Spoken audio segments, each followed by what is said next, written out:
Looks as if we found the headlight cover. Oh God! Oh, coolant. Oh, come on! No!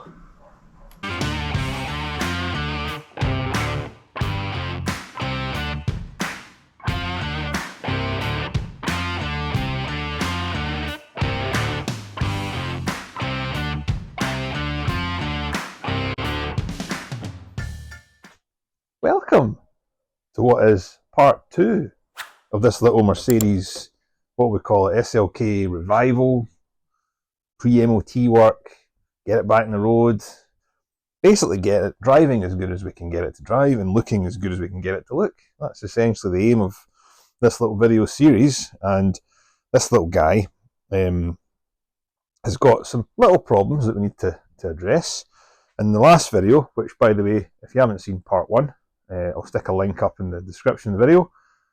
Go and have a look at it, but thank you very much to everyone that watched part 1. We're going to concentrate this time on the front end of the car, and we'll jack it up, we'll do the same, we'll check the brakes, we'll check the suspension, we'll check for any oil leaks, any fluid leaks underneath, which I don't think there is because I've seen it by now. But they do have quite big under trays in these cars, so it's important to get them off and have a look properly. But also, I mentioned this in the last video, this little guy seems to have a little stutter when you're manoeuvring at slow speeds, like coming in and out the garage. So it does have a point where you'll maybe go from here to there, for example, and the revs will drop down to 400, realise there's a problem, and correct itself and go back up to nearly 1000 RPM or 800 to 900, whatever it sits at. So that's happening quite often when I'm reversing and going forward. Now, there isn't any codes, so it's not been too naughty. There's no engine management light on, but we'll stick the code reader on it and we'll see if there is anything lurking in the background, maybe take some readings, etc. But I do have a suspicion of what that could be, you know. I've got a sneaky suspicion what part might be causing that little problem, but we'll just see if my suspicions are correct and we'll look through it on this video. So anyway, it is dropping occasionally when it's cold. I do have a little suspicion of something I might have to check down here. So let's have a nosy and see if I'm right. I'm not going to be able to tell straight away, but then we'll plug in our code reader and see if it is this. But oh my goodness, I'm freezing cold. There we are. Let's see this little unit here. So this is what they call, this bit here is the camshaft adjuster, actually, or magnet if you call it. Let's call it a magnet. And sometimes they leak a little bit of oil and can cause an erratic idle, and they can cause wee bits of stuttering, wee bits of rev dropping and all the rest of it. But this one looks pretty clean, and it doesn't look as if there's any signs of leakage whatsoever. Alrighty, so as I was saying, this is your cam magnet, adjuster magnet, which just pops in and out as a voltage is applied to it, and it looks as if that is pretty solid and no leaks. If you look over here, oh sorry, there's definitely a leak happening here, and I believe this is the little vacuum pump, the brakes I think, and it'll have an O-ring sitting behind it, which has more than likely failed here, because we do have some oilage down there. And it's pretty clear, I think, that it's coming from that. So when you'll see it, I bet you won't be able to get an O-ring for that. You need to buy the whole part or something, but we'll be able to do something with it. We'll be able to do something. And what I might do first of all is give it a good clean up and, you know, see if that leak isn't, because that looks crudded on there, so it might have been an older leak, who knows. But I think we'll clean all of this up as best we can and monitor it and see if that is perhaps causing a little drop in idle. I don't know. If this was leaking, I'd have probably suspected that was causing the drop in idle. But like I say, it didn't happen just there when I turned the car on because it's maybe a bit warmed up, but that doesn't look the best anyway, so we shall give this a clean out. All the sensors here are pretty dry. They're okay, that's okay. That's in okay. That's dry. We're dry up here. We're okay down here. Another thing it could be this little bit here. This will be your oil separator. Kind of like your oil catch can, if you like, but not quite. So gases will get vented out of here with dirty oil mixed in with them, and there should be a return line somewhere underneath. Hey, there it is. So that line there going from the bottom, that will more than likely snake round here. And where's it venting to? Is it venting back in? Oh, yes, there it is there. So that's going back into the oil dipstick. Hold on, wait till I get you a better. That pipe right there, that's going back into the oil dipstick. And that's putting the oil back into the sump. And that other little vacuum line there that's coming off it, this one with the yellow bit, I think that's coming down here. And it's just venting out here, and you can see it's kind of covered in crud as well. So, guessing this thing's not doing its job. Now, what we could do, we could rip that out and put an oil catch can in instead, or give it a clean. Always try and start with cleaning. It doesn't really cost anything. But let's see, because that is pretty filthy, mucky mess down there, to be honest. A wee bit of oilage coming out of that pipe, and that's just a vent for that one there. You can see me pulling on it. That's that there.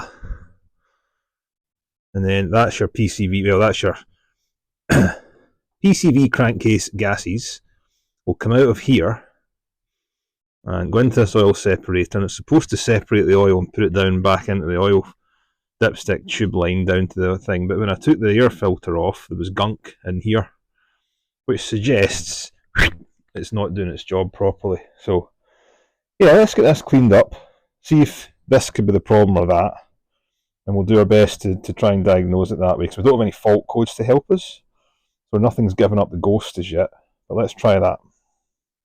Right, typically I've run out of engine degreaser, so we'll use this multi-purpose cleaner for now, and I'll nip to the old Halfers and get some more degreaser, and we'll see if that cleans us up a bit to the point we can maybe see new leakage coming out. And I do think, though, it's got to be a gasket behind that. That's usually what these things are.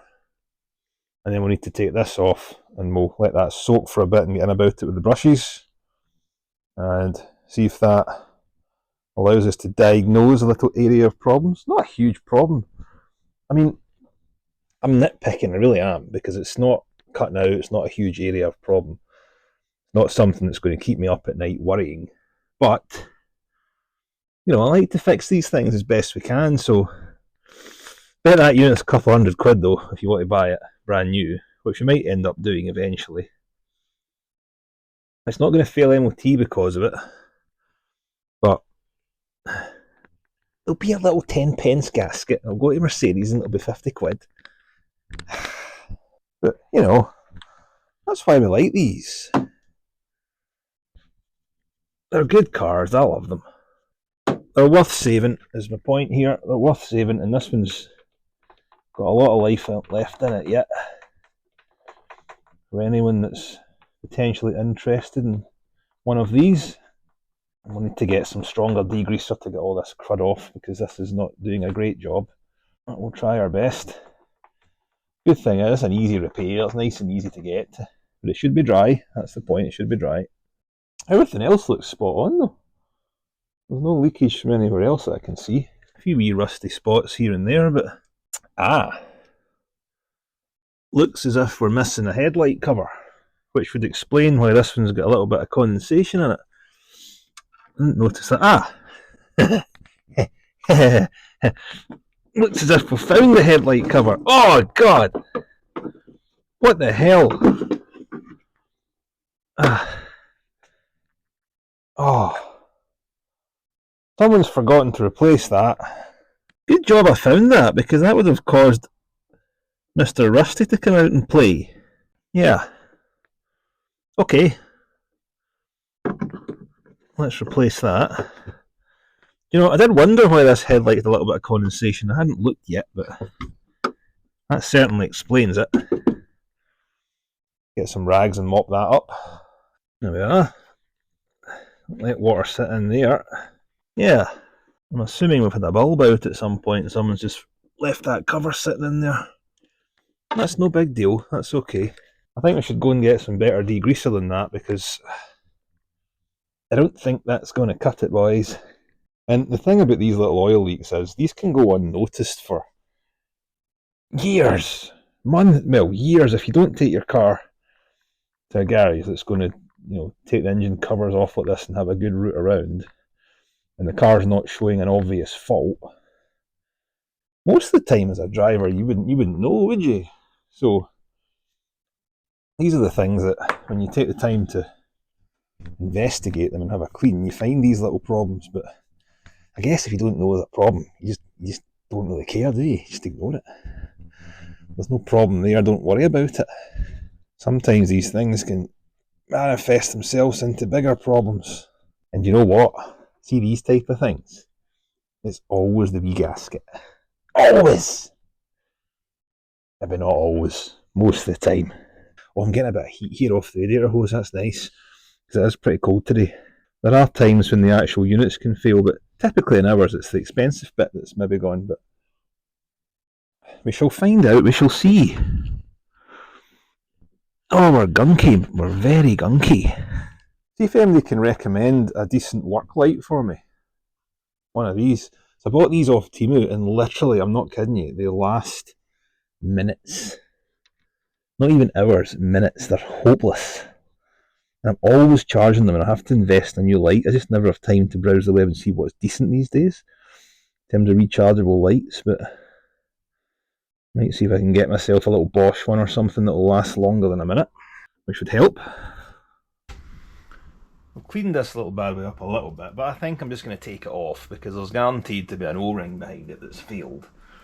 And I think I just want to see what's going on and see if I can maybe get a replacement O-ring in it, see if that helps. And as you can see, you kind of struggle to get a socket into the two bolts. But wait, I'll show you. Hold on a wee second. It's only held on by two bolts, that little star one there and that little star one right there. And if you're looking at an engine and you're not sure what something does, like that thing, if you're not sure what it does, follow the pipes, trace the pipes along. So this pipe here that's coming out of it is going down underneath the coolant, round past the oil filter, see it there? Up through here. It goes underneath the air intake, that's it there. Up round here, all the way up here. There's a union for it in there, but the top one goes all the way back to the brake vacuum. But there, see it? The big black round thing behind the brake reservoir. So it comes all the way around there, down, snake down in there, down up there, round. There's a braided cover on top of it there, past the oil filter, and then up, and that's the brake vacuum pump, right?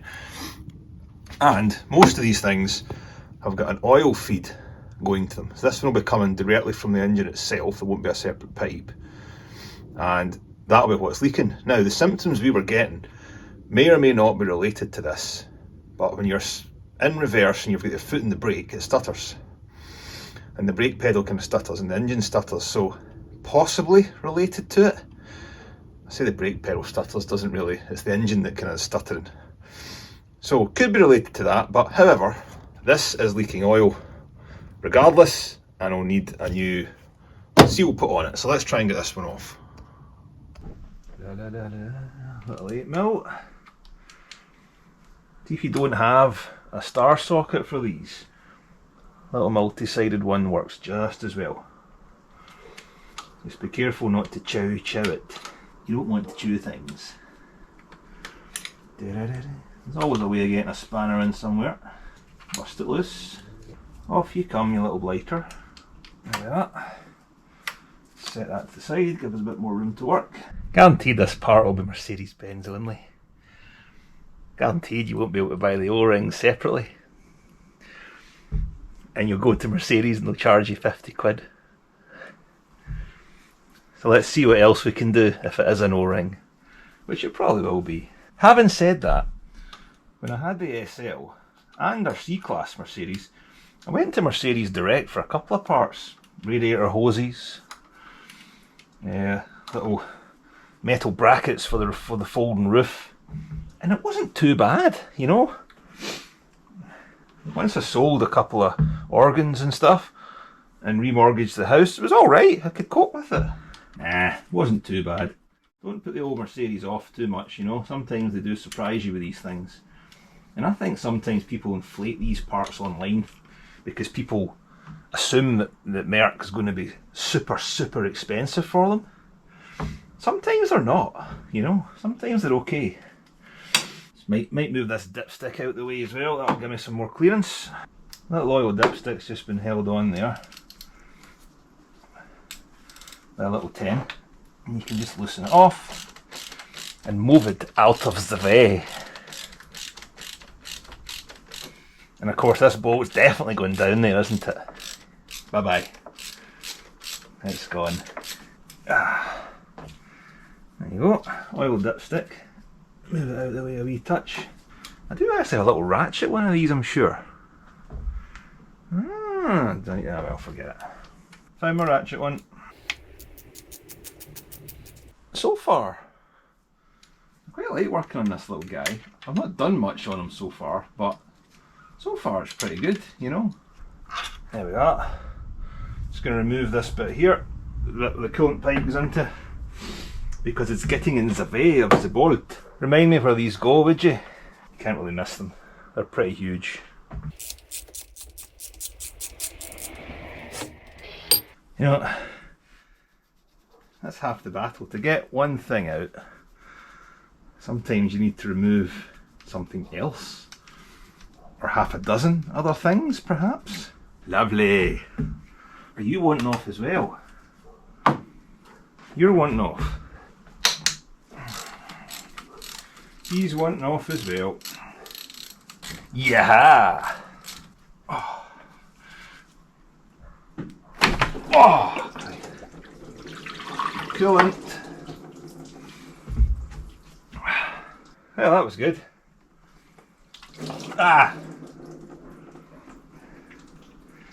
Yeah, and always a good idea to leave the tray on the bottom of the car when you inadvertently forget that there's going to be mounds of Niagara Falls of coolant coming out.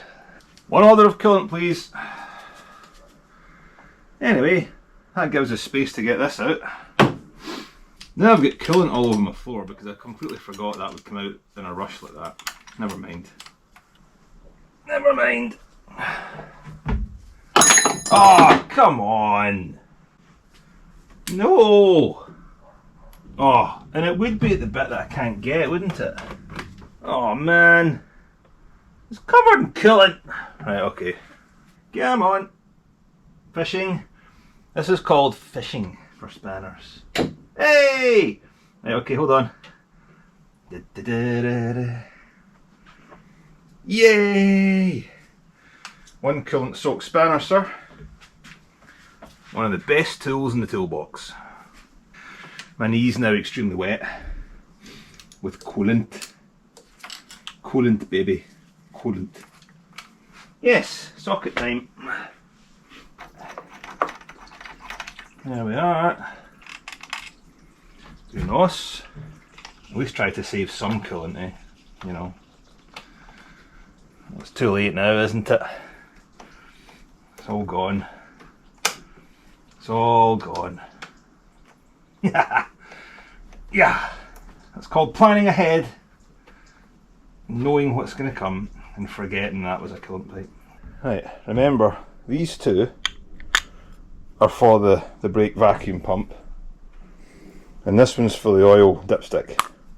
Everything else is for the coolant pipe. You got it? Good. Okay, off you come. There we are, come on, here you go. Aha! Okay, we'll take this over to the desk Oh yeah, and we'll see what's happening here. We've definitely got leakage. Right, wait a minute. I'll set you up in the desk. Right, so this is the brake vacuum pump, and it sits on the car. Wait a minute. Put that glove on here.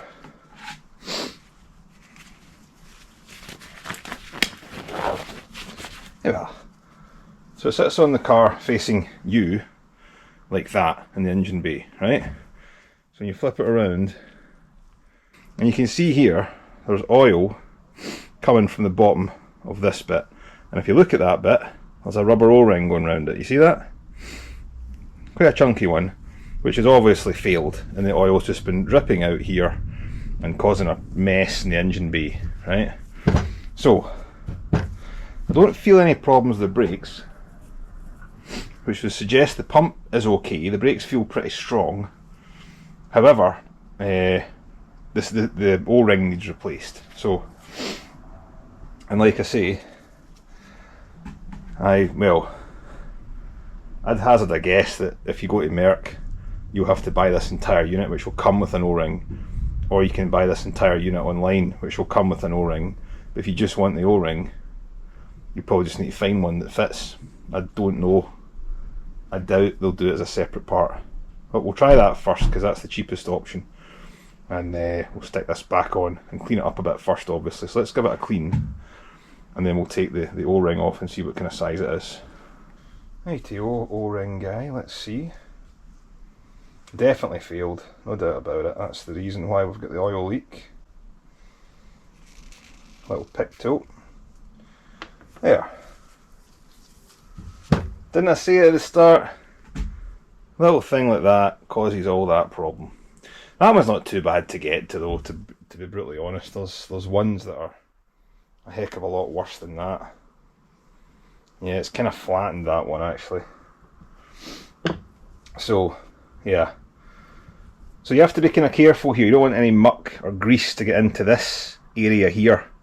Right? It's okay here, we clean it all up here, but you don't want it touching anything around here, so we'll be extremely cautious when we're doing this to make sure nothing, because that'll go back into the engine bay. So you don't really want that, so you have to just be extremely careful here. It might be an idea that I mask this off actually. I might do that first and just put a little bit of tape around there, because you do not want anything getting in there, really. In fact, I've got a really nice, neat little brush that I'll use for this. This will be good for here. Get all this crap out of here. Mask that off a little bit, just to stop anything getting in there and you're brushing away. And now I'm just going to give this a really good clean scrub down, because I don't want to put this in dirty. So like all that crud, that's what you've got, right? You're faced with all that. Right, there's my scoosh. Scooshy! Always losing stuff. Yeah, let's put that on. So just scoosh a bit onto the brush.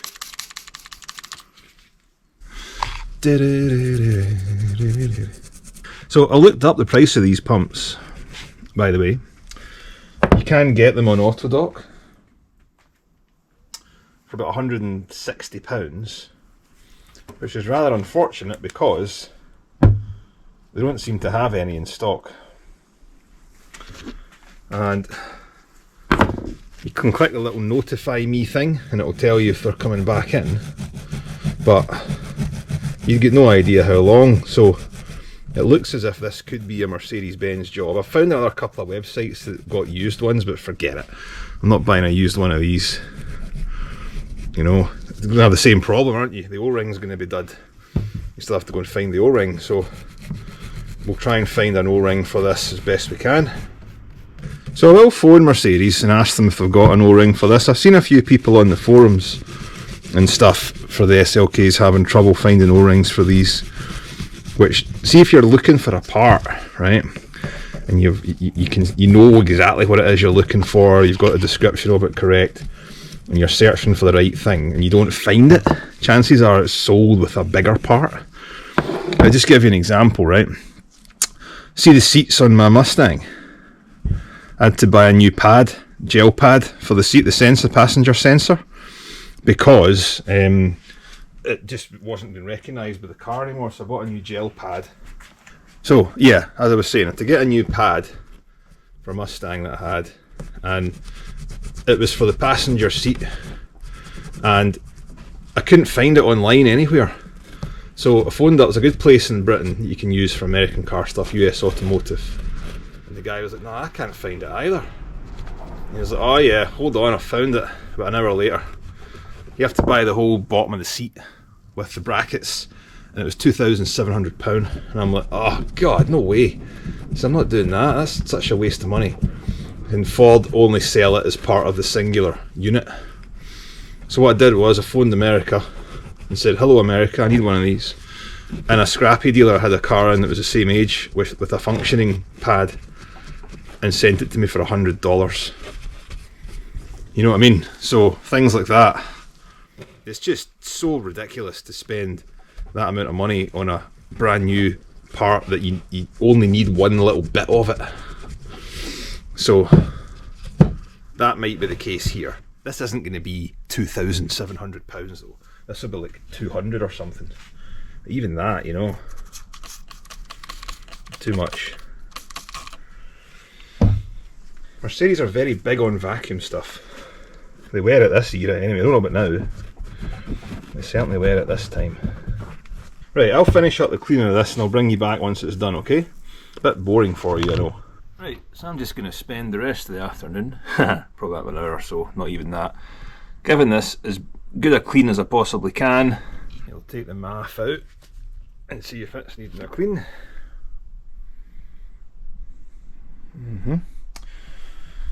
Make sure everything's okay in here. This is your mass airflow sensor. This is what determines the amount of, well, it doesn't determine the amount of air, it tells the computer how much air is going into the car and adjusts everything else. You can give it a squishy down. There's a wee bit of oil there, see that? A wee bit of oil residue, so give that a clean as well as cleaning out all of the air intake system. It's a good thing to clean all this stuff, especially when you first get a car. It's probably never been cleaned before, maybe not, maybe, who knows. But sometimes it can throw little wobblies and make the car not run quite as good as you would like it to. So, hey, still waiting that O-ring, I might as well do all the cleaning that I can, eh? There we are. Yeah, see that tube's quite oily, I don't know if you can see it. Wee bit, it's not too bad. Now, having said that, right, so the bit that I showed you earlier, I'll take you around, hold on, I'll show you this. So this port here that comes out, you could actually fit an oil catch can to this somehow that would catch the oil and hold it and let the air back into the supercharger. But when I got mine, right, see this little port here, the pipe wasn't hooked up to that to go back into the supercharger, which is probably why there's oily residue all along here as well. So we'll give it a clean up. Won't bother fitting an oil catch can just now, leave it stock for now, and we'll put all this back together, including the airflow sensor, and we'll make sure everything's as clean as we can get it, put this back on and see how it runs. Yeah, we do have quite a bit of oily residue on the MAF here. You get special MAF spray cleaner, don't want to saturate it though, not really great for an electrical circuit to completely saturate it, just a wee squishy will do nicely. So we'll give all the, look at that, see that? So we'll give all this a good clean as best we can, give the thing a fighting chance to run a bit better, and we'll give the MAF a spray. I've got some electrical contact cleaner and MAF spray I should call it really, mass airflow sensor cleaning spray.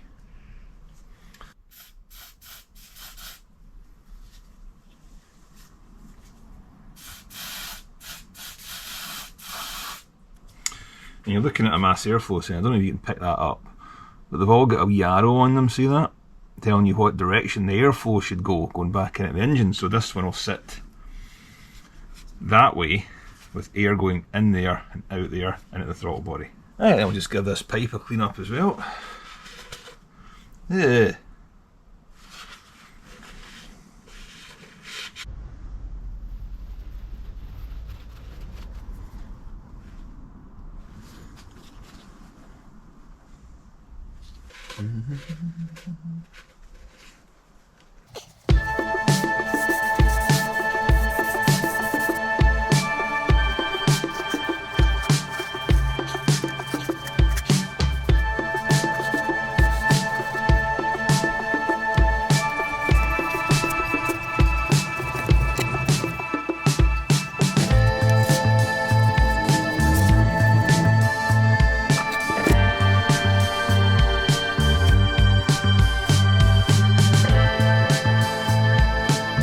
Alright, I think I'm going to stick the air intake back on now. I've cleaned everything up as best I can.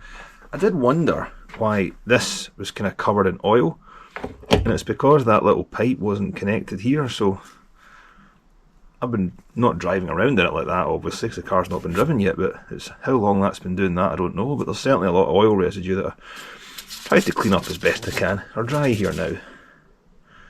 So let's put the air intake back in.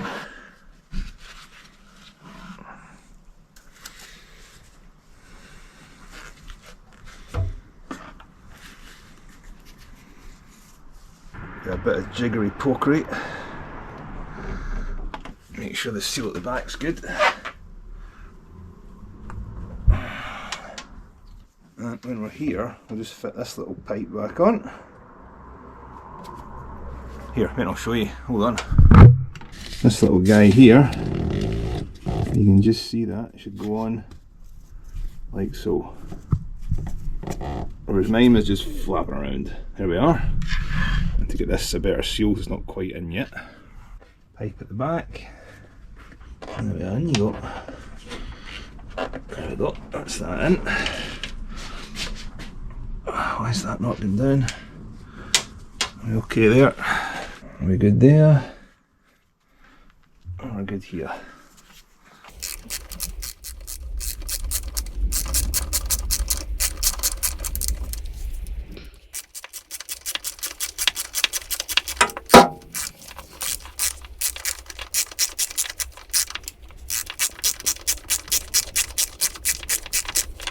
I don't quite understand this setup really.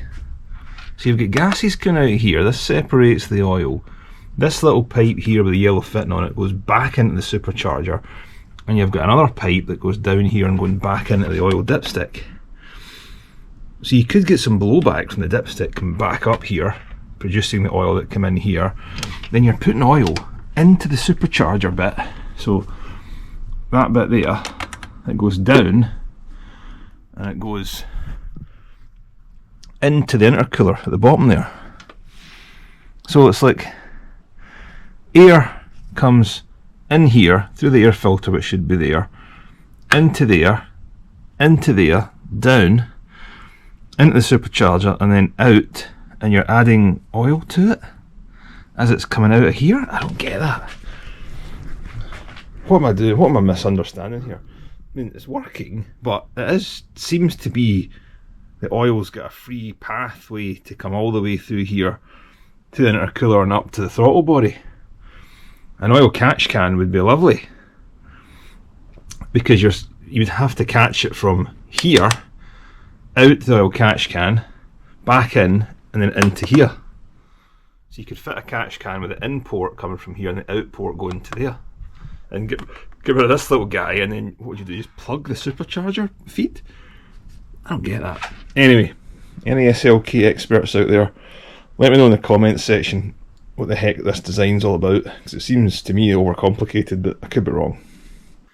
These things are really good. These are little hose clamps, or clip clamps I should say, sorry.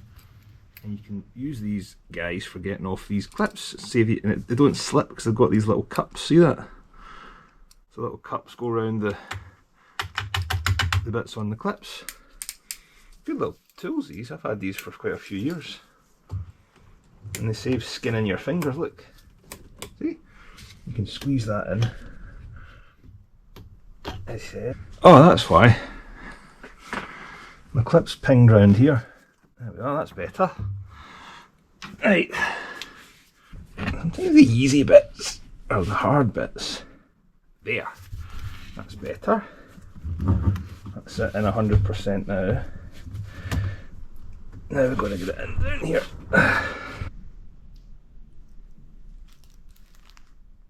A O-ring has arrived. Let's see if it's the right size, shall we? Because if it's not, we need to go back to the drawing board and find another one. You'll be glad you're not in this garage today with me, because I don't know what is happening outside. It stinks. Farmers have been spraying their fields or something and the wind's just turned, so I've got the door shut because literally it is as if a giant's just done a huge big chwumph, you know. It's really absolutely boofing. Glad YouTube hasn't invented the smell app yet. So anyway, right, let's see if this little O-ring fits. Because I couldn't find the exact... Ha ha ha. Ha ha ha. Yes, we're looking good, and it looks twice the thickness of the flat one that's in it, which would suggest that it's correct. And what I tend to do with these is stick a bit of oil on them when they're in there, just to give it a little bit of lubrication. Oh, that looks good. That looks the game, that does.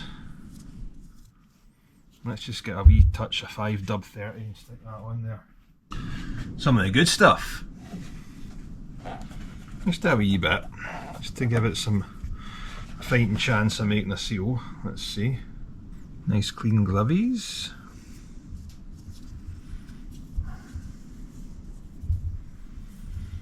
Yeah, that's looking a lot better. A lot better. Sometimes hard to tell with the naked eye if a seal is good or not, but that one definitely looks like the right seal. Shall we put it back on the vehicle? I think we should. You do remember what bolts went where, don't you? Alrighty. Oops, how Daisy do that? Ah, of course. Just give our friend a little bit of leeway.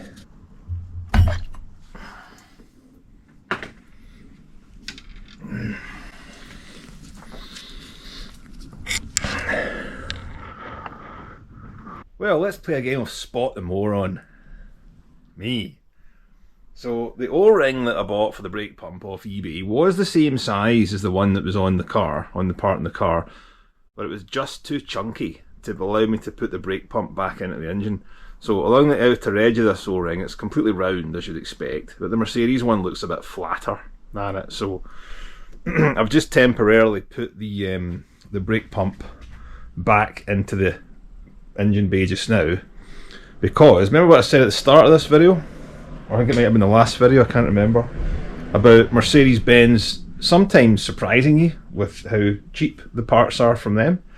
So I phoned a while ago before I ordered the one off eBay, and the chap I spoke to couldn't find the part.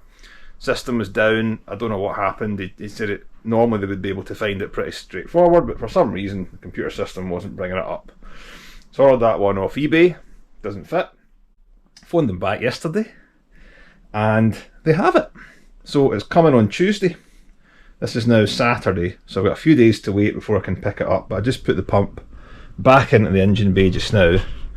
Sorry, you see that? Just temporarily put it in there and just loosely tighten it all up so I don't lose anything, and I'll just wait until that new seal arrives. So I'll also have to fill it up with coolant because, as you saw, you have to take off the coolant pipe and most of the coolant from there down has drained out, which is fine because we got a delivery of coolant for the Mercedes. So this stuff's really cheap.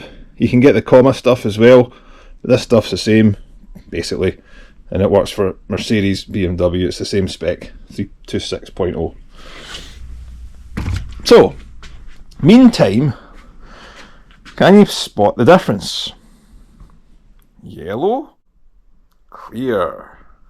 Yes. I've been polishing up these headlights to try and get them back to new, and I'll show you me doing this one, but essentially what I did was get out some sandpaper. This is 1200 grit, is it 800 grit I used? 800 grit.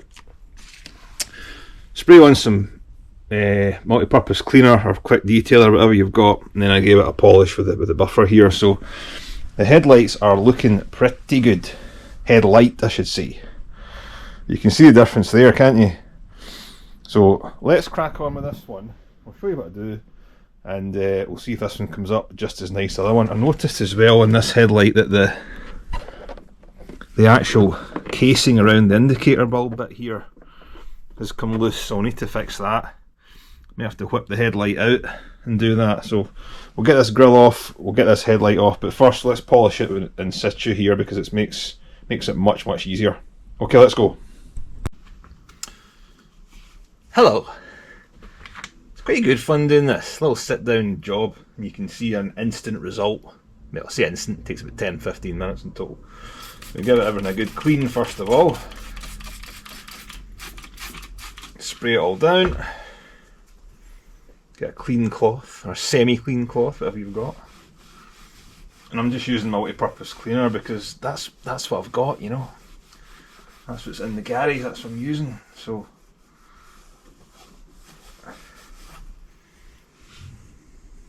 they may look clean, but they're not, you know. I'm starting to run out of clean sides of this cloth here. I have to go and get another one. But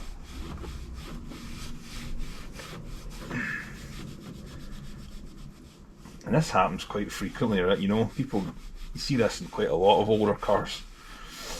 I had a Mustang once that someone didn't want to buy because of the headlights were yellow. So I bought it and made them not yellow. And then I think the guy probably regretted it. He thought they was having to pay for new headlights for the car. A cheap one, you know, like £1,500 at the time, I think it was, a few years back. But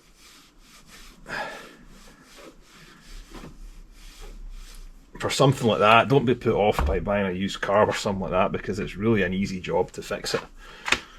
Right, a little bit of sandpaper. And you give this a soaking as well. Soak that down, make sure it's always wet. And you can give it a nice little sanding, so you can feel it though, you know what I mean? It's actually rougher up here than it is down here. And you'll see all the gunky yellowness coming out in the sanding.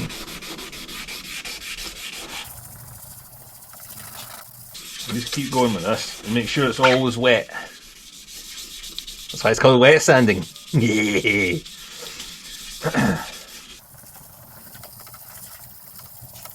This is 800 grit. It's not going to scratch it. Or if it does, it's going to put tiny wee scratches in it and make it look dead hazy. You hear that noise? That's kind of weird, that. So don't be afraid to do this. You get little headlight restoration kits and stuff. I've bought some of them in the past. They come with little tiny squares of sandpaper. You're better off just buying the sandpaper and then buying some compound polish and using your drill brush or a drill attachment or buffer to get all this off.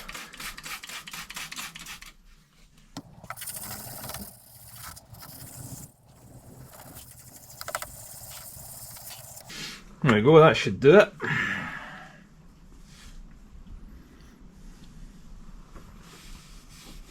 And it'll start to look clear but hazy.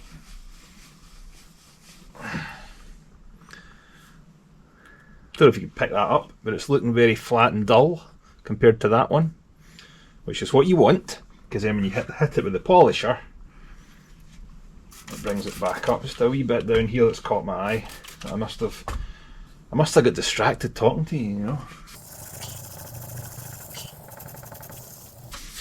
And I know there's going to be people watching this saying there's another better ways of doing this, and there's better stuff that I could be using and all the rest of it, but see, to be honest, this method, I've done this dozens of times on cars and it works every time. I think there's only been, no, I don't think there has been a set of headlights that I've not been able to restore like this. I don't think so anyway, nothing comes to mind. Right, so that's looking very hazy, but not yellow. Let's get the buffer on it. All I'm using on the buffer is Maguire's compound. That's what I've got, and it works. So, put a few wee dots on it. There we are. Give me some cable.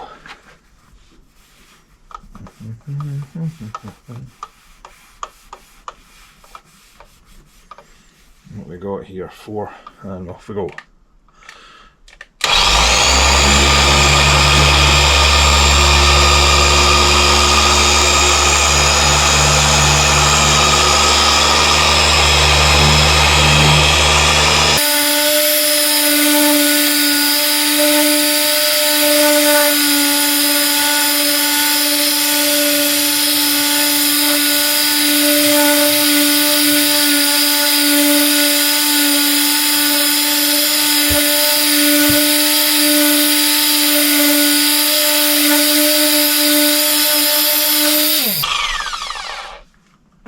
Alright, let's see how that looks after our first pass. Sometimes one pass is all you need, really. There. Want to come and see this? Yeah, let's have a look compared to that one. Ah, okay. So we're still a little bit yellowy in that one, see that? Much better than it was, but it's still not quite as clear as the one over here. So we'll go over this one again.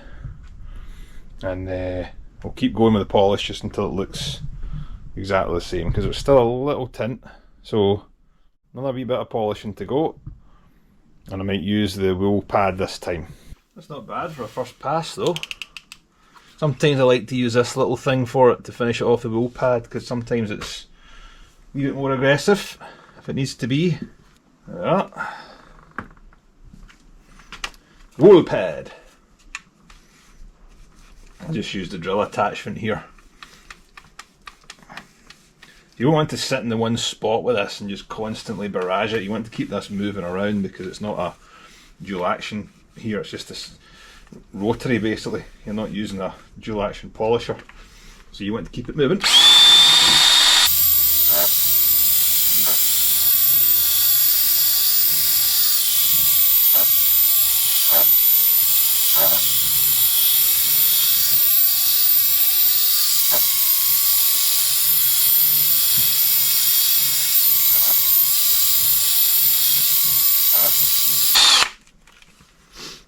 There. That's looking pretty good, isn't it? Huh? They look pretty decent, I would say. A lot better than they were when I got it, so that's pretty good.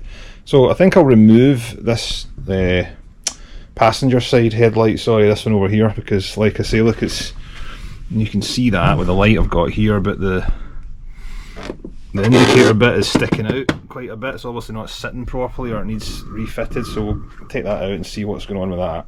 But yeah, pretty happy with that, that's pretty good. Hey, wow. Alright, let's get this grill off. We'll take this off anyway, because we're going to be replacing it. And I might refinish this one, as I said before, because there's going to be someone that might want it, you know. Or I might just stick it in my wall once I'm done. I might put the refinished one back in the car, who knows? We shall decide later. Oh, this is a tray. It's a tray. Why is that one not?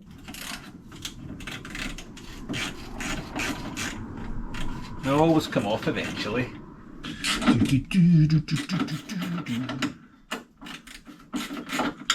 So that happened with my SL grill. One of the tabs broke here, this one's completely broken off.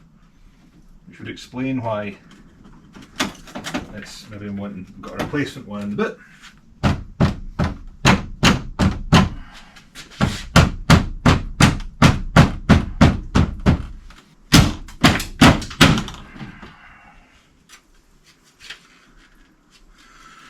Well, that was tougher than it should have been.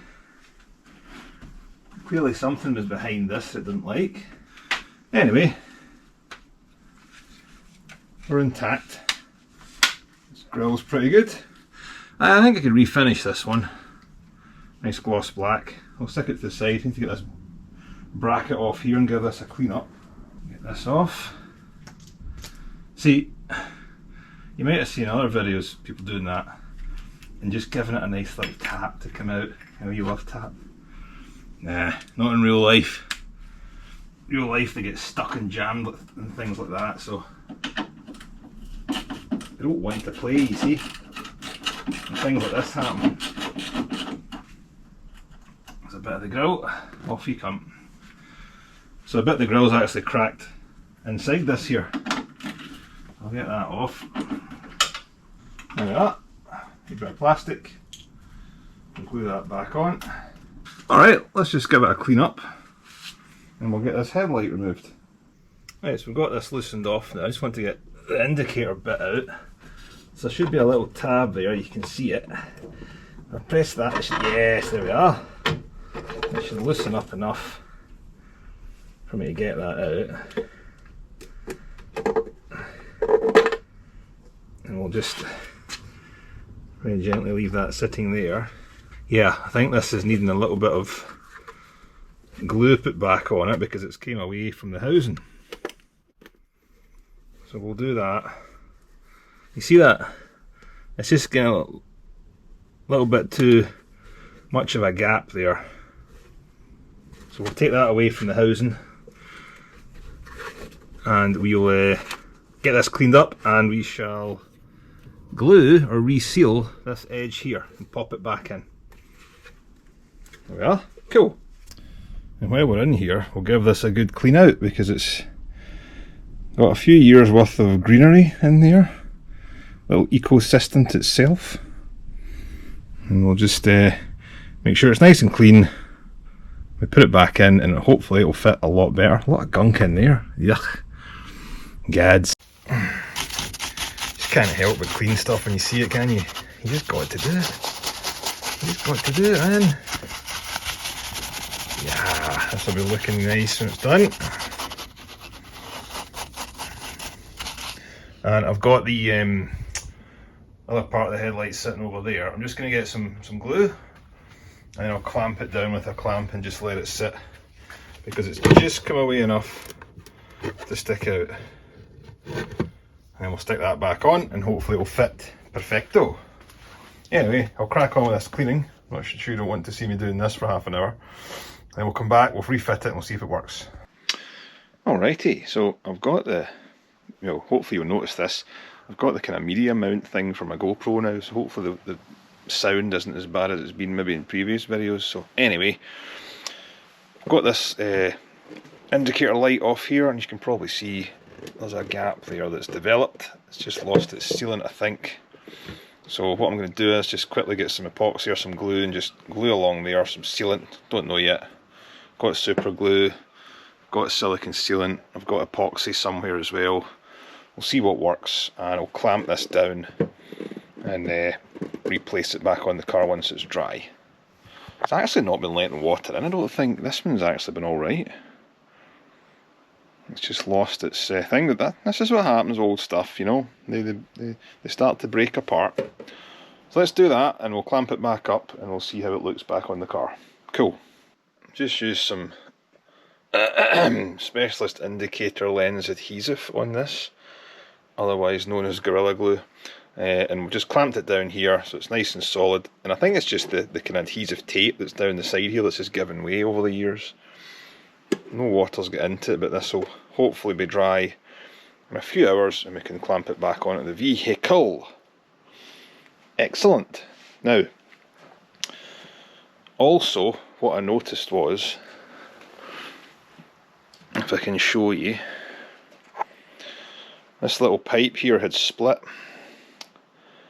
and it had split to the point it was coming off the, and it is there, it was coming off the supercharger port, or the bit just in front of the supercharger down there. So may have to replace this, but for now we can maybe seal it up and just clamp it on. It just split a little bit, just enough to allow it to pop off its housing bit there at the bottom. So we'll get a little Jubilee clip and I'll put it back on with a Jubilee clip and that should be enough. It has, you can see it split there, can you? I don't know, but you can see it's split, but I sealed it back up with some rubber sealant and we'll clamp it back on. I might just get a new one of these if I can, just replace it, or just use a regular vacuum line, which I've got tons of kicking about somewhere. There's vacuum lines here somewhere. Anyway, it'll just be the kind of standard, I don't know, 8mm, 10mm vacuum line. But this one's nicely shaped, look at it. Anyway, let's put this back on and we'll get the Jubilee clip on it. And hopefully that'll be that sorted out. Alright, so this vacuum line's just splitting again. I'm going to try and put it over this little port here, see that? So yeah, I think we're done with that. Thankfully though, I've got loads of that stuff in stock.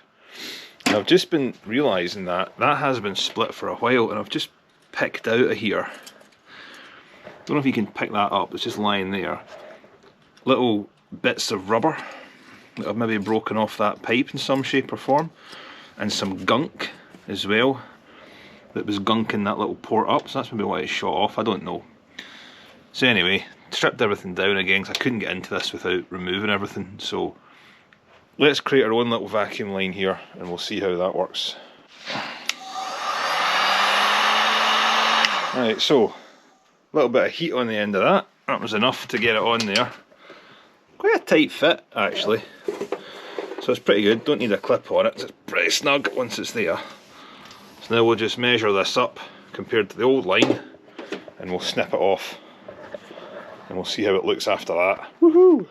Alright, so snip the end off here and we'll just transfer the little connector onto here, which ain't going to work unless we give it some Harry heat gun. Let's go.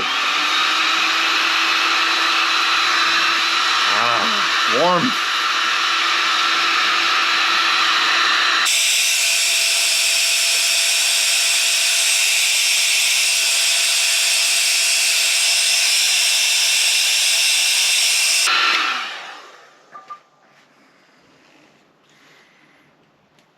Here we go. Come on.